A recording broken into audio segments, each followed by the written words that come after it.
एक आदमी दुर्गुणों में डूबा हुआ है। अभी हम लोग घर से निकले कथा करने, तो निकलते से एक आदमी रास्ते में रोड पे पड़ा। हेमंत गाड़ी चला रहा था, वो कह रहा था कि ये पीकर पड़ा है। रोड की साइड में उल्टा पड़ा हुआ है, धूप ऊपर से पड़ रही है, मक्खियां लतबदा रही हैं, उसके पूरे शरीर पे मक्खी मक्खी हो रही हैं और उसे कोई विघ्न नहीं है, कोई प्रकार का कोई टेंशन ही नहीं है उसको। हालांकि वो दारू की मस्ती में था, दारू के नशे में था, पर हाँ, ऐसी स्थिति भी शांति की स्थिति है, ये भी शांति की स्थिति है।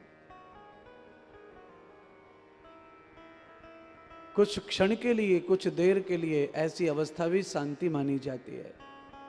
जिसको बुद्धि का ज्ञान नष्ट हो गया हो, जिसका मन के तार सुषुप्त हो गए हों, जो गैर होश हो गया हो, मूर्छा में पड़ा हो, नशे में पड़ा हो, उस समय वो शांति का एहसास करता है। बरसात हो जाए उसे कोई फर्क नहीं पड़ता, धूप पड़ रही है ऊपर से कोई फर्क नहीं पड़ रहा है, लोग हॉर्न बजा रहे हैं गाड़ी में, उसे कोई फर्क नहीं पड़ रहा है। ये क्या है? यह है तो अशांति का स्वरूप, पर ऐसे स्वरूप में भी वो शांति को ही प्राप्त है, क्योंकि उसे संसार से किसी प्रकार का लगाव नहीं रहा है। और जब संसार के ध्यान से, परिचय से दूर चला जाता है, नशे में धुत हो जाता है, उस अवस्था को शांति अवस्था मानते हैं। पर ये अवस्था कैसी है कि ये नशा जैसे ही उतरेगा, ये अशांति में चला जाएगा, इसका शरीर दुखेगा, मक्खियां खाएंगी, शरीर बदबू मारेगा, घर के लोग जब देखेंगे तो क्लेश करेंगे, जेब में हाथ डालेगा तो रुपया नहीं होगा, तब अशांति में डूब जाएगा। क्योंकि ये क्षण भर का जो नशा था उसका, उस नशे के कारण गैर होश पड़ा था तो शांति में था, होश आते ही अशांति को जाएगा।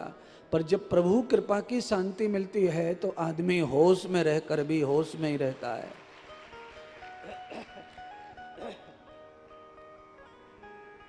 उसका होश कभी समाप्त नहीं होता। आवाज को खींच रहा है ये।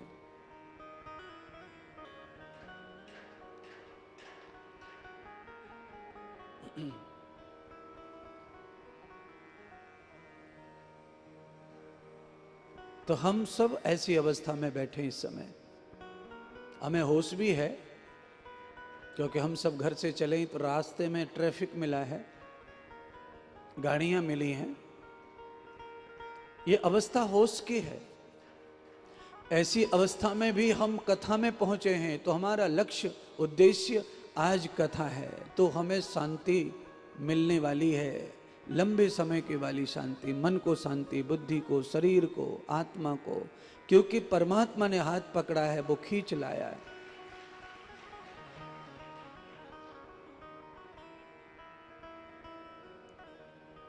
और भी कई प्रकार के नशा हो सकते हैं, ये भी एक नशा ही है। दुनिया भर के लोग रोड पर जा रहे हैं, आ रहे हैं, जा रहे हैं, आ रहे हैं, अब वो अलग नशे में डूबे हुए हैं। किसी को कहीं जाने का नशा है, किसी को कहीं से आने का नशा है, किसी को खरीदने का नशा है। आज अपने अपने सबके मकसद हैं, उद्देश्य हैं। आज आपका उद्देश्य है कथा सुनना, तो आप इस नशे में डूबे। और मुझे लगता है, मेरे जीवन का अनुभव, कि ये नशा उत्तम नशा है।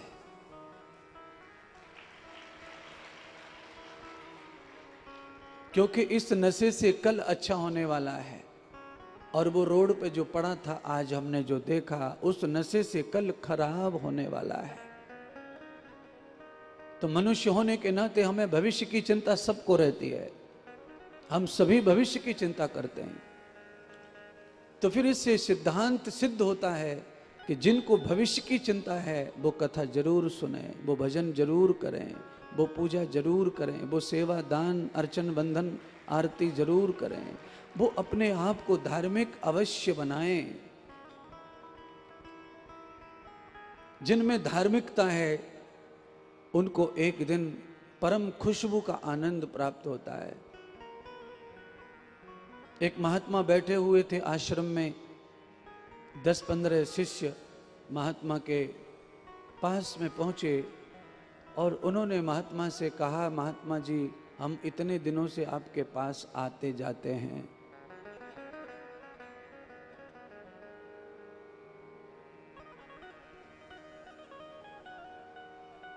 पर कभी आपने परमात्मा से नहीं मिलाया।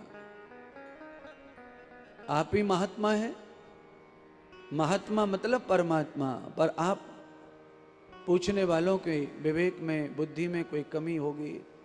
उन्होंने सवाल किया था कि आपने कभी ईश्वर को नहीं दिखाया। आप तो महात्मा हैं, आपका तो अधिकार है, आप सभी को परमात्मा से मिलवाने का पद लेकर बैठे हैं, आप गुरुजन हैं, आप कृपा करो हमें भगवान मिलाओ, परमात्मा मिलाओ, ईश्वर मिलाओ। हम जानना चाहते हैं कि भगवान कुतस्थन वेदो भगवताम, कौन सा स्थान है जहाँ भगवान है। महात्मा जहाँ रहते थे वहां बहुत बड़ा बगीचा था फूलों का। उन 10-15 चेलाओं को लेके महात्मा बगीचे में उतर पड़े और बगीचे में घुमाते रहे। महात्मा ने कहा, बताओ तुम्हें बगीचे में क्या क्या दिख रहा है? तो कहा, महाराज पूरे बगीचे में फूल ही फूल दिख रहे हैं, और ये रात रानी का फूल है, खुशबू अलग है, और ये फूल उसका है मोगरा, इसकी खुशबू अलग आ रही है, ये गुलाब का है, इसकी खुशबू अलग आ रही है। महात्मा ने उत्तर दिया कि तुम्हें फूल दिख रहा है ना? सब शिष्यों ने कहा, जी महाराज हमें फूल दिख रहा है। और तुम इतने दूर खड़े होकर फूल को देख रहे हो, तो भी तुम्हारी नाक में खुशबू आ रही है, तो तुम्हारी नाक से लेकर फूल की जो दूरी है वो कम से कम 15 मीटर है। इतनी दूर तक फूल की खुशबू तुम्हारी नाक को समझ में आ रही है, तुम्हारी नाक समझ रही है कि ये मोगरा की खुशबू है, गुलाब की है, ये रात रानी की है। महात्मा क्या समझाना चाह रहे हैं? लोगों ने कहा, आप ठीक से समझाओ। महात्मा ने कहा, जैसे फूल दिख रहा है, खुशबू दिख नहीं रही है, तो ये फूल जो है ये सृष्टि है, ये प्रकृति है, इसमें रूप है, ये दिखेगा, पर इसमें से जो खुशबू हवा में उड़ के तुम्हारी नाक को समझ में आ रही है वो परमात्मा है, वो दिखता नहीं है, वो अनुभव किया जा सकता है। आचरणम विहतो ईश्वरः, परमात्मा दिखेगा नहीं, उसका आचरण किया जा सकता है। नाक में जो अनुभव हो रहा है ये परमात्मा है, ये परमात्मा का ही ऐश्वर्य है, सुगंध है। परमात्मा फूल में सुगंध बनकर बैठा है, फल में रस बनकर बैठा है। पूरी सृष्टि में परमात्मा ऐसे व्यापक है। परमात्मा को तुम इन आंखों से देखना चाहते हो तो फिर तुम्हें परमात्मा कभी नहीं दिखेगा।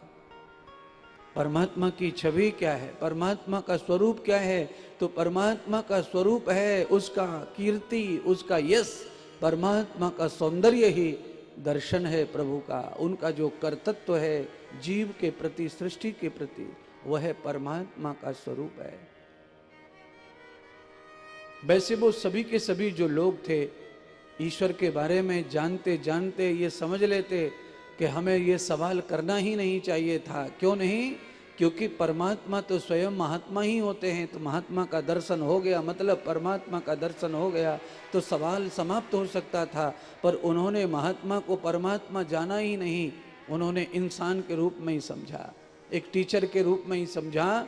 इसीलिए उनके पाने के बाद भी पाने की इच्छा तीव्र हो गई, पा भी लिया महात्मा के रूप में, फिर भी संतोष नहीं हुआ, क्योंकि उनको ज्ञान ही नहीं था कि कोई आत्मा महात्मा बनती है तो महात्मा बनने का ही अर्थ परमात्मा है।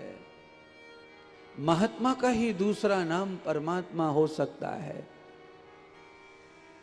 इसीलिए कल की कथा में राम जी ने सबरी से कहा कि राम की भक्ति करना चाहती है तो महात्मा संत का संग कर लो, राम की भक्ति का ही फल प्राप्त होगा।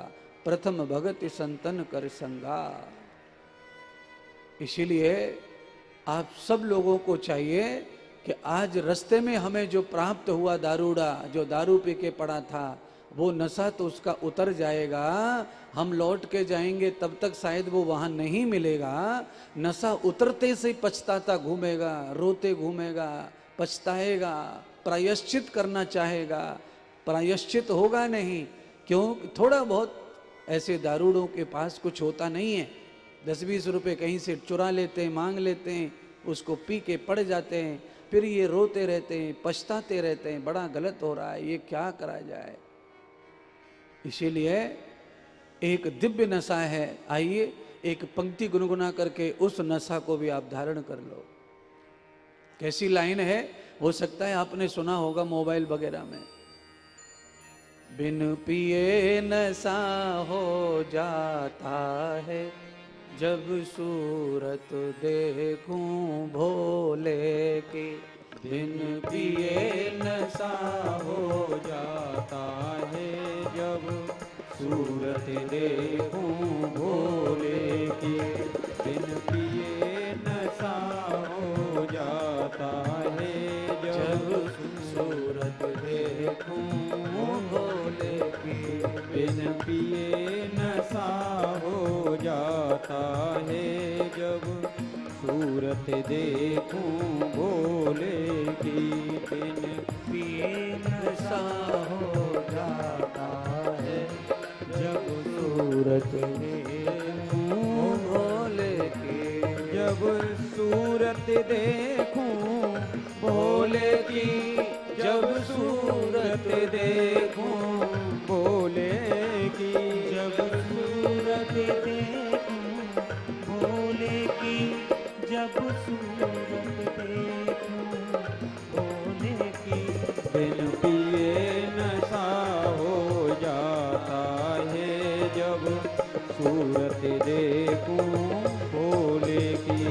बिन पिए नशा हो जाता है, जब सूरत देखूं भोले की।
उसके शीश पे चंदा बिराज रहा, उसके शीश पे चंदा विराज रहा।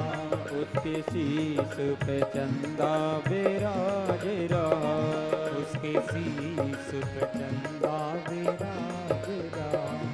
चंदा की चांदनी में खो जाऊं, जब सूरत देखूं भोले की। चंदा की चांदनी में खो जाऊं, जब सूरत देखूं जब सूरत देखूं भोले की। जब सूरत देखूं भोले की। जब सूरत देखूं भोले की। जब सूरत देखूं भोले की। बिन पिए नशा हो जाता है, जब सूरत देखूं भोले की।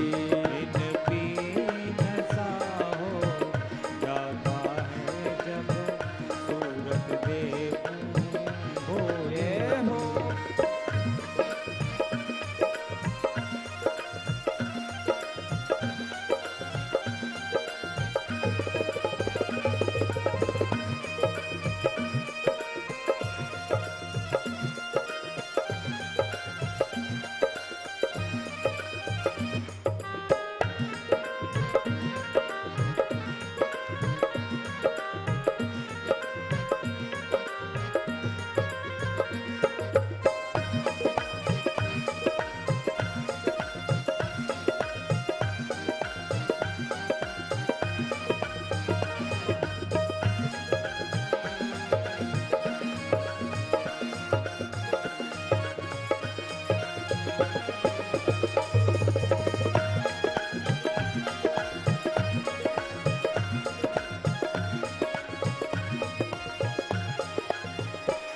उसके हाथ में डमरू बिराज रहा, उसके हाथ में डमरू विराज रहा, उसके हाथ में डमरू बिराज रहा, उसके हाथ में डमरू विराज रहा। डमरू की ताल में खो जाऊं जब सूरत देखूं भोले की, डमरू की ताल में खो जाऊं जब सूरत देखूं भोले की, जब सूरत देखूं भोले की, जब सूरत देखूं भोले की, जब सूरत देखूं भोले की, जब सूरत बिन पिए नशा हो जाता है जब सूरत देखूं भोले की, बिन पिए नशा हो जाता है जब सूरत देखूं। जय हो।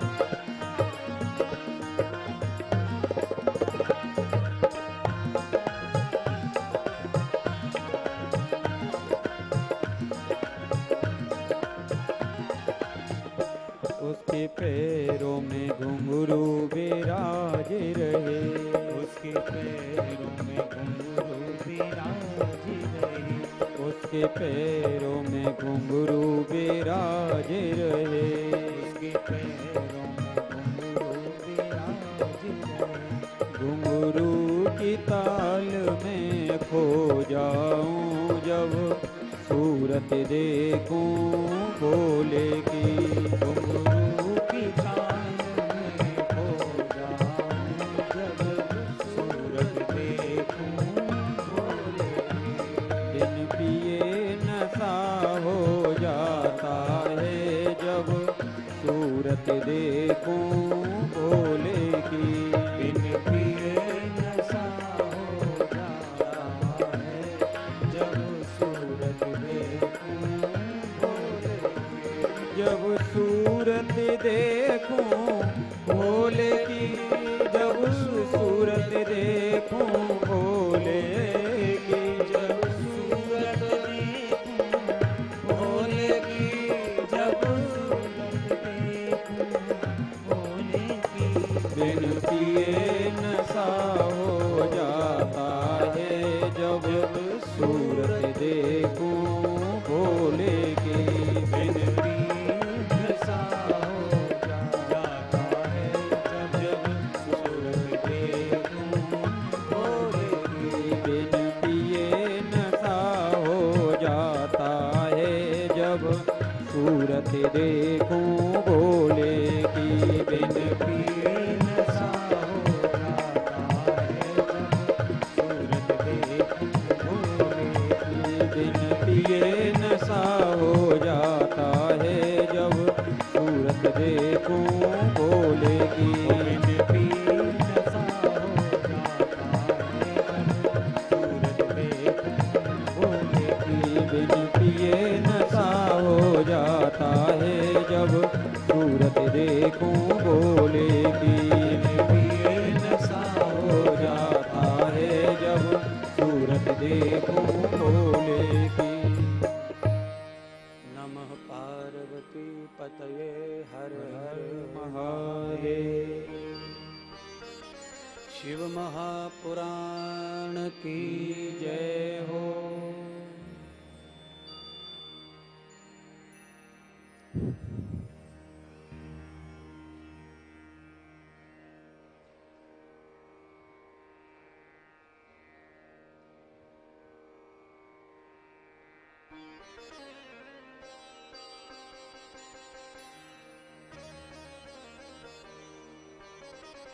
ये भी नशा है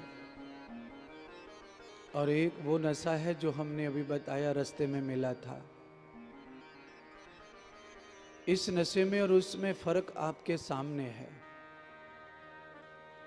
उस नशे को करके वो पड़ा है और इस नशे को पाकर आप पड़े से हो गए खड़े। ये अद्भुत नशा है भक्ति का, प्रेम का प्याला। किसी किसी रूप में इतना पावर होता है, इतनी ताकत होती है कि आदमी आलस्य से मुक्त हो जाता है उस रूप को देखकर।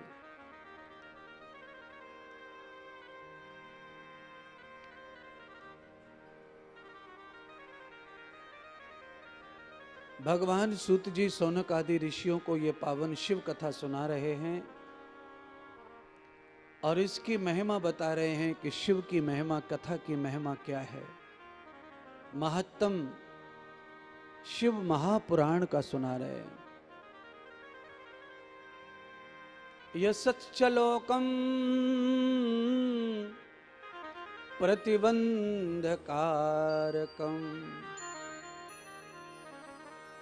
मनोहरम वास पापम विनश्यति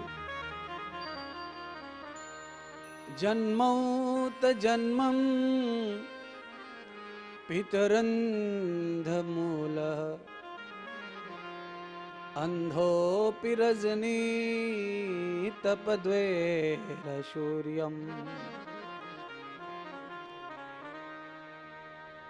हे सौनक जी, ये शिव कथा ऐसी है कि जो आदमी के जीवन से पूर्णतः पाप रूपी अंधकार को समाप्त कर देता है और पुण्य प्रकाश पुंज प्रकट कर देता है, जो संपूर्ण अंधकार का नाश करता है। तो सौनक जी के मन में सवाल आया कि महाराज, आप बार बार कहते हैं कि शिव महिमा, शिव कथा से ये फल प्राप्त होता है, वो फल प्राप्त होता है, अंधकार पूरी तरह समाप्त हो जाता है, प्रकाश आ जाता है, तो कम से कम एक आध उदाहरण तो दो। केवल बताने से कैसे काम चलेगा? हमारा विश्वास तो नहीं है। हमारा विश्वास भगवान शिव की कथा पर हो, उसके लिए आप कोई उदाहरण बताओ, कोई दृष्टांत बताओ।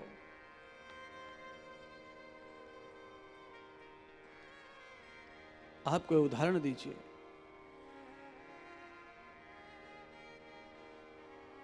तब भगवान सूत जी ने शिव महिमा की विस्तार करते हुए उदाहरण बताया।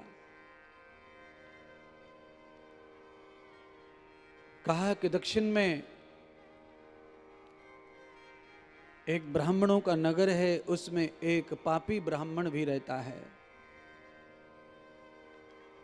और उस ब्राह्मण देवराज नाम का ब्राह्मण है। उसने अपने जीवन में अनंत पापों का भंडार भर लिया, इतना सारा पाप किया। पूरे जिंदगी भर बिजनेस करता रहा, व्यापार करता रहा।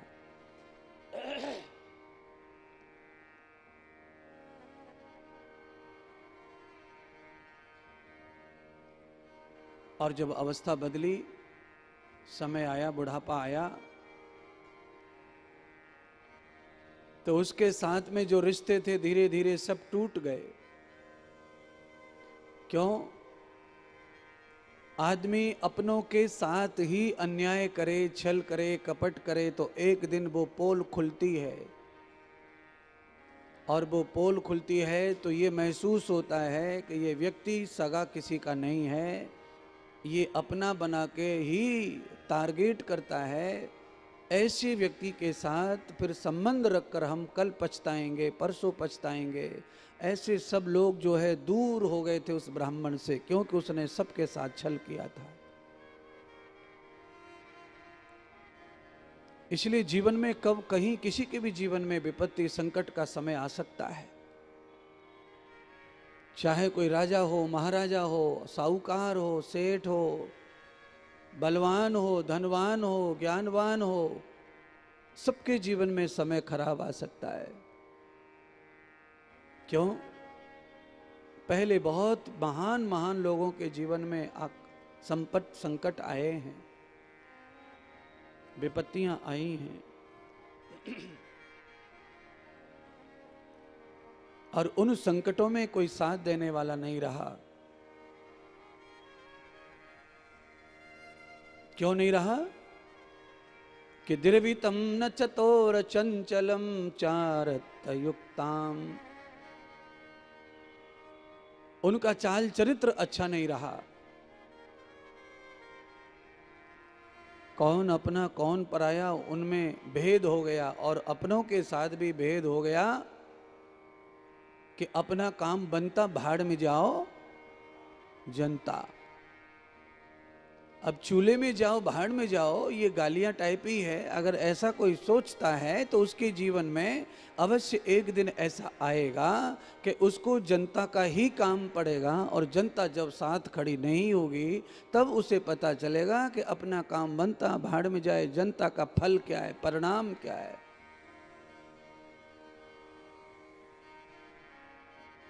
ये जितना समाज यहाँ बैठा है, समाज ये बहुत जरूरत का समाज है। आप जानते हैं, ये समाज अगर नहीं है तो कथा हो नहीं सकती। सोने का टेंट लगा दो, सोने का हीरे मोती जड़वा दो टेंट में, और बंबई से बढ़िया माइक बुला लो, साउंड बुला लो, संगीताचार्य भी बुला लो, बंबई से कलाकार अच्छे अच्छे, पर ये सारी कलाएं, सारी दिखावा तब ही सम्मान मिलेगा जब जनता होगी, समाज होगा।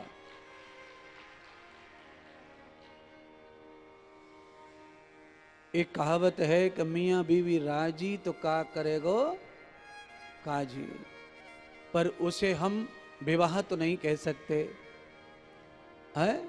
मियाँ बीवी राजी, उसे विवाह नहीं कह सकते, उसे हम खाली अपने मन का संतोष कह सकते हैं। अगर हमें अपनी कन्या का विवाह करना है तो समाज तो चाहिए, व्यक्ति तो चाहिए, नर नारी तो चाहिए, अपने लोग तो चाहिए, तो ही संस्कार होगा विवाह का, तो ही उसे सम्मान मिलेगा। अन्यथा फिर मियाँ बीवी राजी, किसी की जरूरत ही नहीं है। आजकल अंग्रेजी वालों को कहाँ जरूरत पड़ रही है किसी के, पर उतने दुखी भी हैं। जरूरत अगर नहीं पड़ रही है तो फटाफट फटाफट सब टूटते चले जा रहे रिश्ते। माता पिता से टूटा, लड़की से पत्नी बनाकर जोड़ा, वो भी टूट गया, वो भी अकेला, वो भी अकेली। क्यों?